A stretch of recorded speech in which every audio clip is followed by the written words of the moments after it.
स्वागत करती हूँ आप सभी का आज के इस बहुत इंपॉर्टेंट वीडियो में सो दैट आप लोगों के फाइनली रीट का एग्जामिनेशन 27 और 28 फरवरी को कंडक्ट हो चुका है। आई होप आप सबका पेपर बहुत अच्छा गया होगा।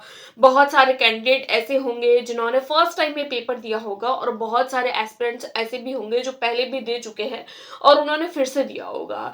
सो आप लोगों का पेपर कैसा हुआ है? उम्मीद करती हूँ कि आप सबका अच्छा हुआ होगा और बहुत सारे जो सब्जेक्ट्स के आंसर्स जो मुझे मेमोरी बेस्ड कैंडिडेट के माध्यम से एस्पिरेंट के माध्यम से जो भी मुझे क्वेश्चंस मिले हैं उनके आंसर्स मैंने आप लोगों के साथ में डिस्कशन करने की कोशिश करी है। तो वहां से आप लोग एक बार अपने आंसर्स को चेक करिएगा और पेपर को एनालाइज करने वाले हैं हम लोग के। ये जो 3 शिफ्ट्स में आप लोगों के पेपर हुआ है किस तरीके का पेपर था, नॉर्मलाइजेशन को लेकर क्या इश्यू रह सकता है, क्योंकि आप लोगों के जो पेपर था वो 3 शिफ्ट्स में था सबसे पहली बात। और 3 शिफ्ट्स में जब कोई भी पेपर जो होता है वो शिफ्ट्स में होता है तो उसमें कहीं ना कहीं हम लोगों को नॉर्मलाइजेशन देखने को मिलता है।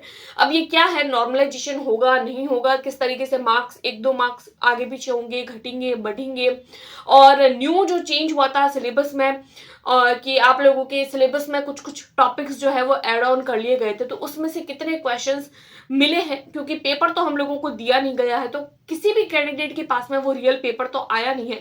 बट हाँ, जैसे मैं पेपर दे के आई, हालांकि मैंने पेपर नहीं दिया है, मान लीजिए मैं पेपर दे के आई तो मुझे जैसे हर सब्जेक्ट में से मुझे एक दो क्वेश्चन तो याद रहेंगे ही। तो ऐसे हर बहुत सारे कैंडिडेट से अगर बात करते हैं तो बहुत सारे क्वेश्चन इकट्ठे हो जाते हैं। तो इस तरीके से एक प्रॉपर एनालाइज करने की कोशिश करी गई है कि किस तरीके से का पेपर था। तो देखिए, रीट का एग्जामिनेशन वैसे हमारे जो हर बार अगर हम लोग देखें और इस बार देखें तो मॉडरेट लेवल का था। अगर मैं प्रीवियस जब मैंने पेपर दिया था उसकी बात करूं, अगर मैं वो पेपर देखूं और अभी का पेपर देखूं तो कोई ज्यादा अंतर मुझे नजर नहीं आया है। नए टॉपिक्स भी आए हैं तो नए टॉपिक्स में से अगर आप लोगों को क्वेश्चन देखने को मिले हैं तो वो आप मुझे बताइएगा। बाकी मैंने अभी तक जितने भी एस्पिरेंट से बात करी है तो उन सब मैंने जब पेपर भी आप लोगों के साथ में साइकोलॉजी का 27 फैब का जो पेपर है वो मैंने आप लोगों के साथ में डील किया था तो उसमें भी मुझे जो है वो नए सिलेबस में से एक भी क्वेश्चन देखने को नहीं मिला। तो कौन कौन से सब्जेक्ट में अलग अलग, अगर हम लोग स्पेसिफिक सब्जेक्ट की बात करें कि कौन कौन से सब्जेक्ट में हम लोगों को क्वेश्चंस देखने को मिले हैं नए टॉपिक में, और थर्ड ग्रेड की क्या हम लोगों के लिए प्रॉपर स्ट्रेटेजी हो सकती है, क्योंकि रीट तो अब हो गया।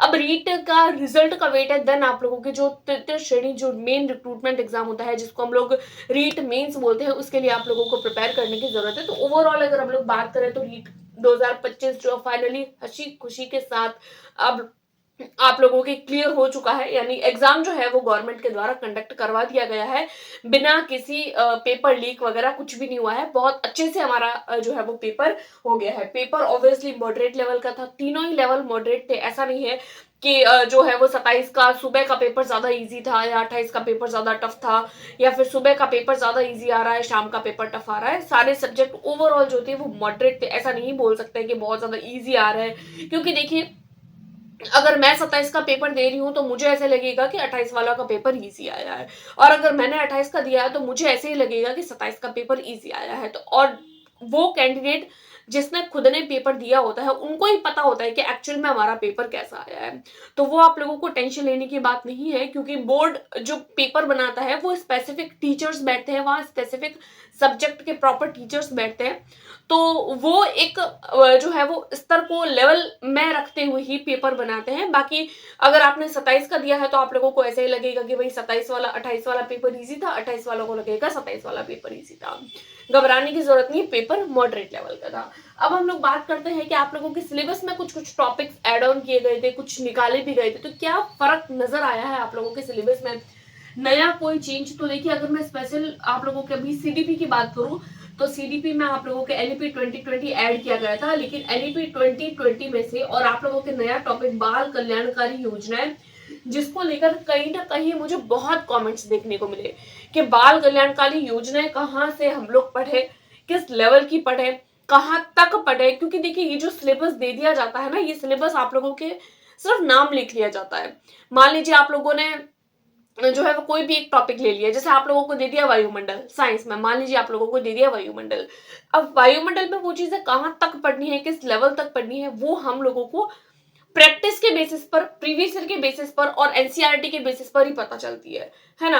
मान लीजिए इन्होंने कोई भी टॉपिक दे दिया, वायु दे दिया, वायुमंडल दे दिया, जल दे दिया, तो इन्होंने लिख लिया जल। अब सिर्फ जल नहीं होता है, अब जल के रिगार्डिंग और भी चीजें होती है। अब ये एनसीईआरटी में से भी पूछ सकते हैं, हो सकता है पेपर 2 दे रहे हैं तो आप लोगों को 5th क्लास की बुक में से भी देखने को मिल जाए, पेपर 1 दे रहे हैं तो कहीं ना कहीं 6th 7th में से भी देखने को मिल जाता है। लेकिन ये नए टॉपिक होते हैं तो इनमें हम लोगों को कंफ्यूजन रहती है, लेकिन बाय गॉड ये जो चीजें हैं वो आप लोगों की बनी नहीं है। जहां तक मेरे पास में क्वेश्चंस आए हैं वहां पर मैंने तो आई थिंक जो है वो इन टॉपिक्स में से क्वेश्चंस नहीं देखे हैं। अगर आप लोगों को लगता है कि नहीं इसमें से क्वेश्चन आए थे तो आप मुझे कमेंट करके बता सकते हैं। तो नए सिलेबस का कोई ज्यादा वो था नहीं, क्योंकि एक डर होता है कि नया सिलेबस है तो कैसे होगा, प्रीवियस ईयर अब काम नहीं आएंगे, तो ऐसा कुछ नहीं था। नए सिलेबस के बेसिस पर आप लोगों के जो क्वेश्चन पेपर था वो नहीं बना था, ठीक है। तो उसके हिसाब से आप लोग अपने 3rd ग्रेड के लिए प्रिपेयर कर सकते हैं। तो आप लोगों को एक जस्ट आइडिया लग गया कि भाई रीट में भी आप लोगों के जो पैटर्न था वो पहले जैसा ही था, तो फिर कहीं ना कहीं मेंस में भी आप लोगों को पहले जैसा ही पैटर्न देखने को मिलेगा। उसके बाद में देखते हैं जो भी आया है एज पर सिलेबस आया है, आउट ऑफ सिलेबस कुछ भी देखने को नहीं मिला है। बहुत कई बार ऐसा होता है कि पेपर हम लोगों को कई बार क्वेश्चन पेपर ऐसे देखने को मिलते हैं जो आउट ऑफ सिलेबस होते हैं, सिलेबस में कुछ और दे देते हैं और क्वेश्चन दे देते हैं कुछ और, कई बार ऐसा होता है। लेकिन इस बार ऐसा बिल्कुल नहीं हुआ। इस बार क्या, इवन लास्ट टाइम भी ऐसा नहीं हुआ था। जो भी चीजें देखने को मिली एज पर सिलेबस, जो सिलेबस के अकॉर्डिंग था। हाँ, नया जो चेंज था उसमें नहीं था, बट जो चीजें सिलेबस में गिवन थी वो सारी की सारी चीजें जो है वो आप लोगों को एग्जाम में देखने को मिली, ठीक है। और जो भी चीजें आई है वो एनसीईआरटी में से ही देखने को मिली है। अगर मैं बात करूं ईवीएस में, तो ईवीएस में आप लोगों की सारी चीजें जो है वो आप लोगों के 3rd क्लास से लेकर 5th क्लास तक की एनसीईआरटी में से ही मुझे देखने को मिली। मैंने आप लोगों के साथ में पेपर सोल्यूशन भी किया है, और कुछ कुछ चीजें ऐसी भी तो जो 6 और 7 क्लास की एनसीईआरटी, बट अगर आप लोग 6 और 3rd to 5 की अगर आप लोग एनसीईआरटी पढ़ के गए हैं तो आप लोगों के ईवीएस में अच्छे ही मार्क्स आने वाले हैं। उसके बाद में अगर मैं पेपर 2 में अगर मैं साइंस सब्जेक्ट की बात करूं तो साइंस सब्जेक्ट में आपको न्यू जो सिलेबस था उसमें से क्वेश्चंस देखने को मिले हैं, है ना। न्यू सिलेबस में से क्वेश्चंस देखने को मिले हैं, ये बात आप लोग ध्यान रखिएगा। न्यू सिलेबस में से क्वेश्चंस देखने को मिले हैं हम लोगों को साइंस सब्जेक्ट में। बाकी मैथ्स सब्जेक्ट में मुझे जहां तक मुझे क्वेश्चन देखने को मिले हैं, जहां जितने क्वेश्चन मैंने देखे तो मुझे वहां पर नए सिलेबस के अकॉर्डिंग क्वेश्चन देखने को नहीं मिले। बाकी जिनकी मैथ्स वीक होती है तो वो तो हमेशा ऐसे ही बोलेंगे कि ये नए सिलेबस में से आया है। अब मान लीजिए कोई एक पर्टिकुलर कैंडिडेट है, उसकी अगर मैथ्स वीक है तो उसको ऐसे ही लगेगा कि ये आउट ऑफ सिलेबस है ना। तो आप लोगों को वो एक जो है वो होता है मन में मैथ्स को लेकर। अगर किसी की मैथ्स जो है वो लूज है, किसी को ऐसा लगता है कि भाई मेरी मैथ्स वैसे भी कमजोर है, तो उसको ऐसे ही लगेगा कि भाई ये चीजें न्यू सिलेबस की है। बाकी जहां तक क्वेश्चंस मुझे देखने को मिले हैं, मैंने पेपर देखा है एनसीईआरटी, यानी पेपर मतलब वो जो मेमोरी बेस्ड पेपर था वो देखा है। उसके अलावा जो है वो एनसीईआरटी को देखा है, और मैंने खुद ने भी लास्ट टाइम पेपर दिया था, तो उसके बेसिस पर मैं आप लोगों के साथ में कह सकती हूँ कि मैथ्स में भी मुझे कोई नया क्वेश्चन देखने को नहीं मिला है। मुझे एक साइंस सब्जेक्ट में ही नया क्वेश्चन देखने को मिला है, और वो भी आप लोगों के अभ्यारण्य वाला, पश्चिम बंगाल में अभ्यारण्य वाला। वैसे मैंने अभी थोड़ी देर पहले आप लोगों के साथ में साइंस की आंसर की डिस्कस करी है, तो वो एक क्वेश्चन मुझे नया देखने को मिला है। तो अगर सिलेबस चेंज होता भी है अगर 3rd ग्रेड का, तो आप लोगों को कुछ कुछ चीजें जो है वो आप लोगों को नहीं देखने को मिल सकती है। अदरवाइज आप लोग पुराने सिलेबस के अकॉर्डिंग पढ़िए, क्योंकि देखिए अगर कुछ भी, अगर हम लोग 3rd ग्रेड की बात करें तो, क्योंकि अब देखिए रीट तो हो गया है, अब ऑब्वियसली रीट के बाद में हमारा काम जो है वो 3rd ग्रेड एग्जामिनेशन के लिए प्रिपेयर करना है। तो 3rd ग्रेड में अगर आप लोग कुछ भी पढ़ रहे हैं तो ऑब्वियसली 6 to 8 की एनसीईआरटी तो पढ़नी ही है, चाहे सिलेबस में कोई चीज है नहीं है, ये चीजें तो आप लोगों को देखने को मिलेगी, ठीक है। तो एनसीईआरटी को छोड़ना नहीं है। पिछली बार भी बोला था, मैंने करवाई भी थी अपने चैनल पर, इस बार भी हम लोग करेंगे, अच्छे से करेंगे। अब हम लोग बात कर लेते हैं आप लोगों के जो नॉर्मलाइजेशन को लेकर क्या इश्यू रहता है।